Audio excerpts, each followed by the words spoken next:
Welcome back.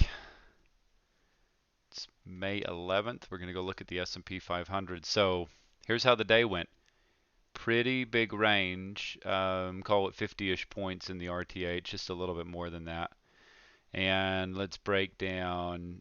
Coming into the open, there were a couple of things. We said prior to this happening right here at 23 quarter, we said 24 might was really the first target, and then that would open things below that, opened up a little bit more, but pretty possible or likely chance even that 24 would hold for a little while, and it did hold for about a 30-point bounce back up into here.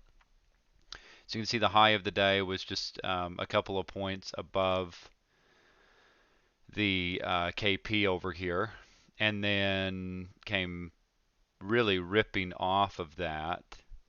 And I want to just point something out that at this point I thought maybe they were going to go break out up above here. At least there was a possibility of that happening. So, a breakout up above over here. So I actually bought here off of the CP. That was 33.50, and I covered in front of that. We had right here what I had pointed out in the pre-market right there. So I just covered in front of that over here at 43.50.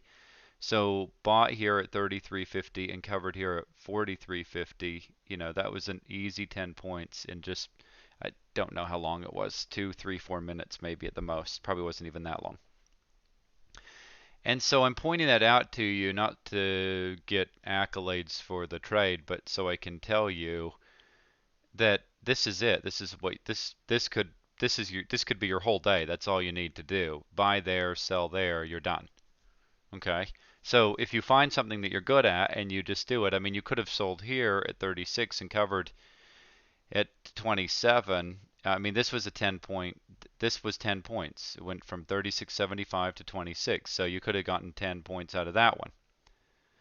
And I was trying to buy right here off of this one. I just missed that for that move up to there. So I missed the long right here off of this, but I did take it when he came back over here. Got 10 points out of it. Had a couple other good trades today. So what happened?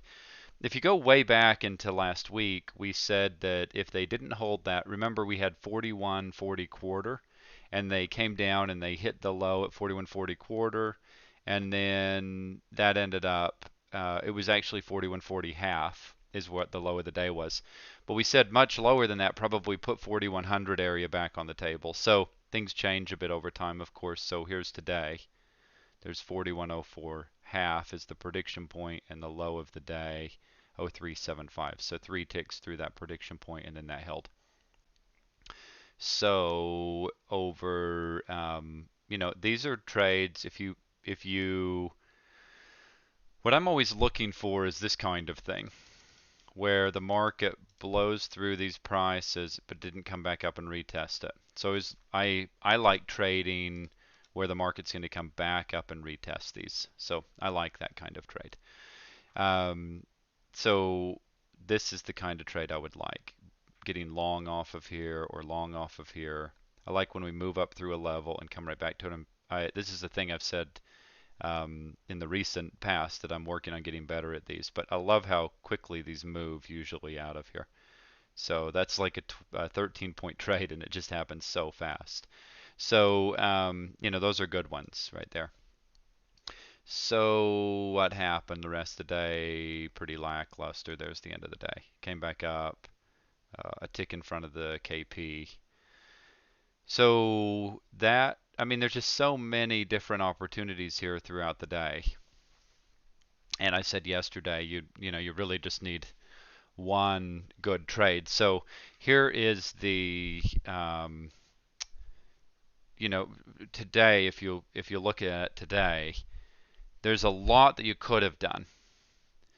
So what you need to have, so yesterday we said you need one good trade. Really, one or two good trades in the week can make your whole week. So you need one good trade, but you need to have something that takes it from an idea So you have an idea for a trade.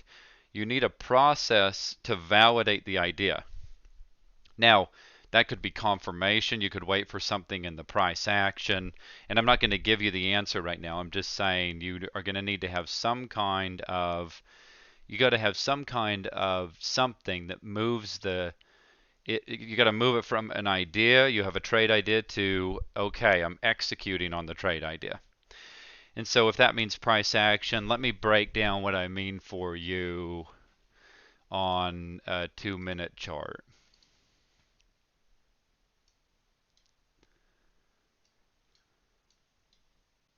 So if I thought this was the high of the day when it came up through here and I'm looking for a potential reversal, what's my trigger to get into the trade? So I'll give you a couple of examples. The first one would be just sell when it comes up here. Okay. The second one could be, so the market comes up and it hits right there. The second one could be, you can look right here. I mean, it's so close to the prediction point, but basically what happened is you had this move up, it probed through it, it came back down. If this is going to be the high of the day, this isn't going to get traded above. So you can basically short here, and this is, it doesn't always give you this, so sometimes you'll end up missing the trade, but you can short here with your risk up above over here. A little bit more conservative, okay?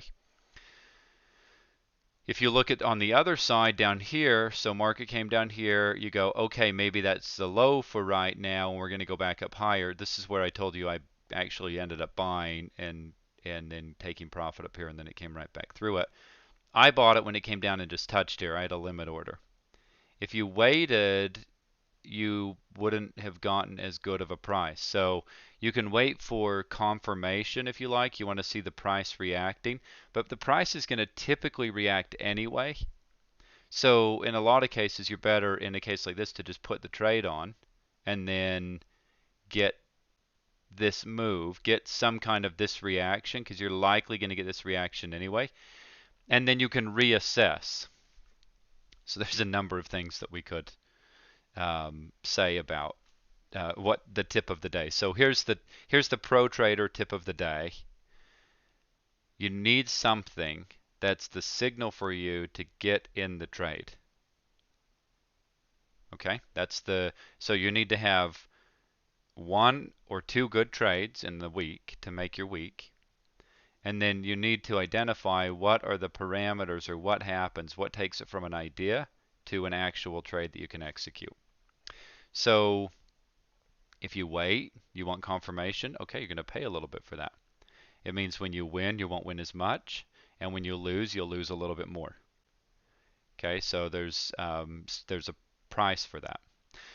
So you could look at, okay, it came down. If I was waiting for confirmation here, I didn't get it. So where would if I didn't take the entry right here when it came down, and I didn't just have a limit order sitting there like this, where is my entry? Well, my entry is really either here, or you could make an argument, here, which you wouldn't have gotten, but over here even you could make an argument right across there. So that would be my entry, okay, as an example. That's how I would trade something like that. But more times than not, I'm just going to have a limit order sitting right here. So that pretty much, I'm not going to dive in a lot to tomorrow. It's been so much volatility. I think it's quite possible we see a pretty decent bounce. They tried here like crazy going into the end of the day, and it just ended up being pretty range bound. But very possible we get a little bit more of a push up. I mean, it could even, I don't know if that's the low. I'm not going to try and speculate about that just yet. It's the low for right now, and it's quite possible if they can break out up above here, we can get some bigger push up there. So not going to try and speculate too much about any of that. And honestly, I'm kind of tired from trading today. Had a great day. So I'll be back here in the morning, and we'll do the pre-market. If you have any questions, feel free to reach out to us. And if you're not subscribed to the channel, subscribe to the channel so you get notifications when we go live. And I will see you in the morning. Enjoy the rest of your day.